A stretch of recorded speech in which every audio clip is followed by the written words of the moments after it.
ప్రస్తుతం దేశంలో ఎక్కడ చూసినా అయోధ్యలోని రామమందిర ప్రాణ ప్రతిష్ఠ మహోత్సవం గురించే చర్చ జరుగుతోందంటే అతిశయోక్తి కాదేమో. కోట్లాది మంది హిందువులు ఎన్నో ఏళ్ల కల నెరవేరబోతుండడమే అందుకు కారణం. అయితే ప్రాణ ప్రతిష్ఠ మహోత్సవం సందర్భంగా పలు రాష్ట్ర ప్రభుత్వాలు తీసుకున్న ఓ నిర్ణయం కాస్త చర్చనీయాంశంగా మారింది.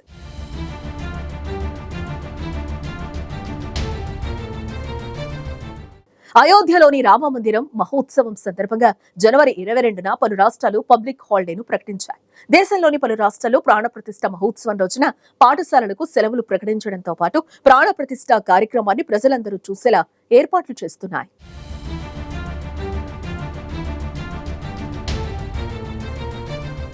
ప్రస్తుతం దేశంలో ఎక్కడ చూసినా అయోధ్యలోని రామమందిరం గురించే చర్చ జరుగుతోంది. ఇప్పటికే అయోధ్యలో సందడి వాతావరణం కనిపిస్తోంది.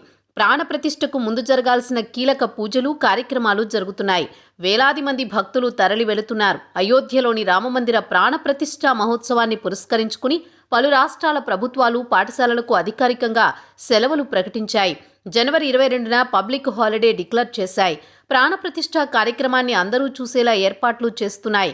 స్కూళ్లలో పాటు అన్ని సంస్థలకు జనవరి 22న సెలవు ఇచ్చాయి. ఎన్నో ఏళ్లుగా ఎదురుచూస్తున్న ఈ అపురూప వేడుకకు అందరూ జరుపుకోవాలని ప్రభుత్వాలు సూచించాయి. ఈ వేడుక అందరికీ గుర్తుండిపోయేలా చేయాలని యూపీ ప్రభుత్వం ముమ్మర ఏర్పాట్లు చేస్తోంది. అందుకే జనవరి 22న పబ్లిక్ హాలిడేను ప్రకటించింది.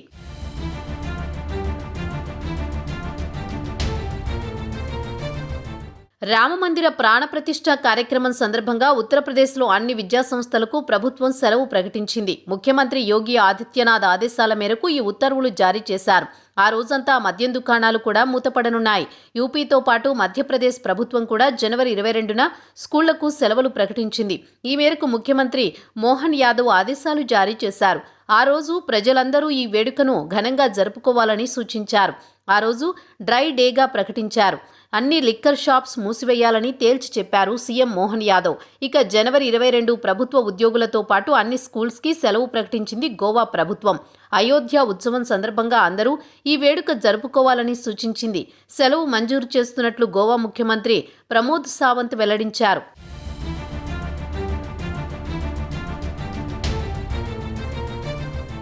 జనవరి 22న రాష్ట్రంలోని అన్ని ప్రభుత్వ పాఠశాలలు అలాగే కాలేజీలకు ఛత్తీస్గఢ్ ప్రభుత్వం సెలవు ప్రకటించింది. ఈ మేరకు ముఖ్యమంత్రి విష్ణుదేవ్ సాయి సోషల్ మీడియాలో అధికారికంగా ప్రకటన చేశారు. ఇప్పుడు అంతటా రామనామమే మారుమ్రోగుతోంది. అయోధ్య ఉత్సవాన్ని పురస్కరించుకుని జనవరి 22న అన్ని ప్రభుత్వేతర విద్యాసంస్థలకు సెలవు ప్రకటిస్తున్నామని తెలిపారు ఛత్తీస్గఢ్ ముఖ్యమంత్రి విష్ణుదేవ్ సాయి. అటు హర్యానా ప్రభుత్వం కూడా జనవరి 22న సెలవు ప్రకటించింది. మద్యం దుకాణాలు తెరవడానికి వీల్లేదని తేల్చి చెప్పింది. అయోధ్య ఉత్సవానికి వెళ్లాలనుకునే భక్తులకు ఎలాంటి ఇబ్బందులు కలగకుండా రైల్వే ప్రత్యేక చర్యలు తీసుకుంటోంది. భక్తుల రద్దీకి అనుగుణంగా రైళ్ల రాకపోకలు సాగించేలా చర్యలు చేపట్టింది. ఇందుకోసం రైల్వే ట్రాక్ డబ్లింగ్, విద్యుదీకరణ పనులు ముమ్మరం చేసింది. ఇందులో భాగంగా జనవరి 16 నుంచి 22 వరకు వందే భారత్ ఎక్స్ప్రెస్ రైలుతో సహా 10 ఎక్స్ప్రెస్ రైళ్లు రద్దు చేసింది. డూన్ ఎక్స్ప్రెస్ సహా 35 రైళ్లు ప్రత్యామ్నాయ మార్గాల్లో దారి మళ్లించింది. పనులు వేగంగా పూర్తి చేసి రామమందిరం ప్రారంభానికి అందుబాటులోకి తీసుకువచ్చేలా శరవేగంగా పనులు చేపడుతోంది.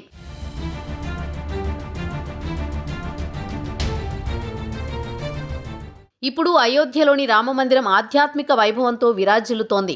రాముడి విగ్రహ ప్రతిష్టాపన ఉత్సవాలు అంగరంగ వైభవంగా సాగుతున్నాయి.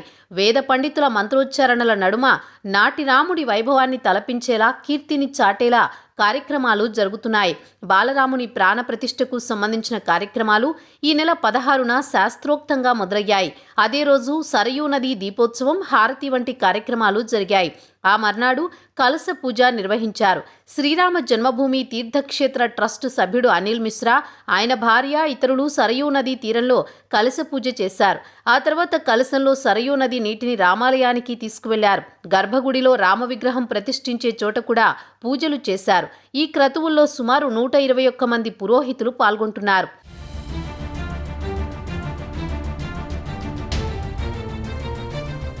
అయోధ్య రామాలయంలో ప్రతిష్ఠించే రాముడి విగ్రహాన్ని గర్భగుడి సమీపానికి తీసుకొచ్చారు.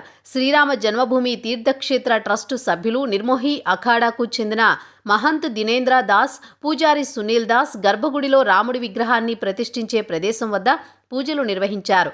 ప్రాణప్రతిష్ఠ జరిగే 22వ తేదీ వరకు క్రతువులు జరగనున్నాయి. మరోవైపు సూర్యకుండ్ ప్రాంతంలో రాముడి చరిత్రతో లేజర్ షో నిర్వహించారు.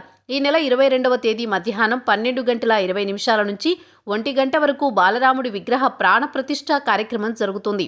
ఈ నెల 21, 22 తేదీల్లో అయోధ్య ఆలయానికి సామాన్య భక్తులకు అనుమతి నిరాకరించారు. ఈ నెల 23 నుంచి భక్తులకు రామ్లల్లా దర్శన భాగ్యం కల్పిస్తామని ట్రస్టు ప్రకటించింది. శ్రీరాముని వంశానికి చెందిన వారిగా చెప్పుకునే కొరియన్ రాణికి కూడా ఆహ్వానం పంపారు. America, Britain, Argentina, Australia, France, Germany, దక్షిణాఫ్రికా, Finland, Hong Kong, Canada, Italy, Ireland, Mexico, New Zealand సహా మొత్తం 55 దేశాలకు చెందిన ప్రతినిధులు హాజరు కానున్నట్లు తెలుస్తోంది.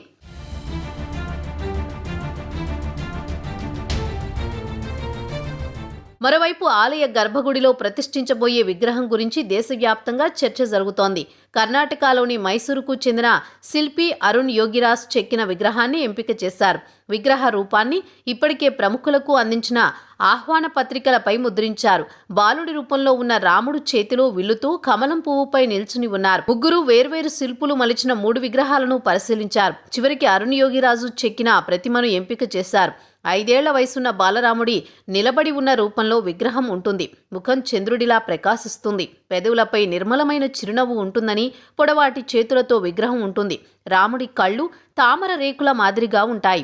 అయోధ్య రాముడి ప్రాణప్రతిష్ఠ కార్యక్రమానికి 8,000 మంది అతిథులు హాజరవుతారని అంచనా.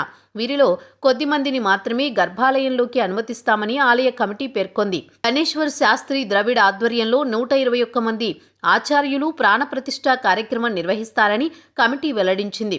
ఈ కార్యక్రమాలకు కాశీకి చెందిన లక్ష్మీకాంత్ దీక్షిత్ ప్రధాన ఆచార్యుడిగా వ్యవహరించబోతున్నారు.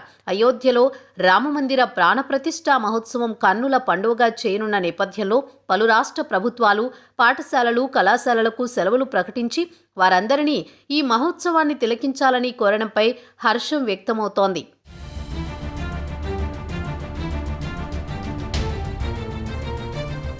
అయోధ్యలోని రామమందిర మహోత్సవం ఎంతో ఘనంగా నిర్వహిస్తూ ఉండటంతో అందరూ ఆ ఉత్సాహాన్ని చూసేలా పలు రాష్ట్రాల ప్రభుత్వాలు ఏర్పాట్లు చేస్తున్నాయి. అందుకోసం యూపీ, గోవా, ఛత్తీస్గఢ్, మధ్యప్రదేశ్ రాష్ట్రాలు విద్యా సంస్థలకు సెలవులు ప్రకటించాయి కూడా.